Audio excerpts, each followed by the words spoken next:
જે સ્થાને તવંગર લોકો, વેદોના પાઠ કરનાર પંડિત, દયાળુ રાજા ન હોય અને બીમાર પડીએ ત્યારે દવા ન મળતી હોય તેવા સ્થાને રહેવું બેકાર છે. મિત્રતા એવા સ્થાનના લોકો સાથે કરવી જોઈએ જ્યાં ભય, શરમ, ચતુરતા અને ત્યાગ જેવા ગુણો હોય, નહીતર એ દેશ અથવા એવા લોકો સાથે રહેવું ઉચિત નથી. જ્ઞાન જો હલકી કોટીના પ્રાણીથી પણ મળતું હોય તો તેને ગ્રહણ કરવામાં સંકોચ રાખવો જોઈએ નહીં. જો કોઈ દુષ્ટ વંશમાં બુદ્ધિશાળી કન્યા હોય તો તેની સાથે લગ્ન કરી લેવા જોઈએ. ગુણ જ સૌથી મોટી વિશેષતા છે. ગાંડા બુદ્ધિહીન માણસથી હંમેશા દૂર રહો. આવા લોકો પશુ સમાન હોય છે. ખરાબ સંગતથી દૂર રહો અને અજ્ઞાનીને પોતાની પાસે ન લાવવા દો. પોતાના હૃદયની ગુપ્ત વાતો કદાપી બીજાને ન કહો. પોતાની ગુપ્ત વાતો બીજાને કહેનાર લોકો હંમેશા દગો પામે છે. જે જગ્યાએ ઝઘડો થતો હોય તે સ્થળે કદાપી ઊભા ન રહેવું. ઘણીવાર આવા ઝઘડા લડાઈમાં નિર્દોષ લોકો માર્યા જાય છે.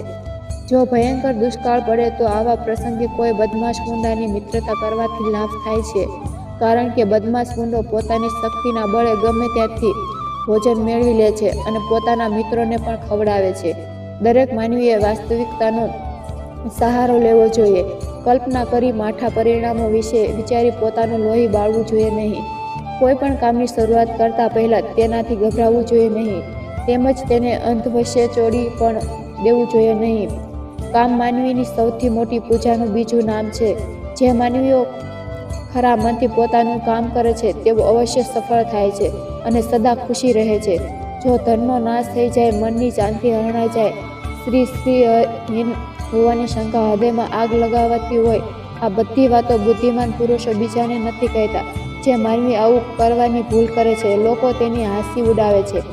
ધર્મમાં લેવાડ દેવાડ અને વ્યાપારમાં હિસાબ કિતાબ, વિદ્યા અને સાહિત્યમાં સંગ્રહ અને ખાવા પીવાના વ્યવહારમાં જે માનવી સંકોચ નથી રાખતો તે સદા સુખી રહે છે. સંતોષ અને ધીરજથી જે સુખ પ્રાપ્ત થઈ શકે છે તે બીજું કોઈ વસ્તુથી પ્રાપ્ત થતું નથી. સંતોષ અને ધીરજ શાંતિનું મૂળ છે. ધન્યવાદ.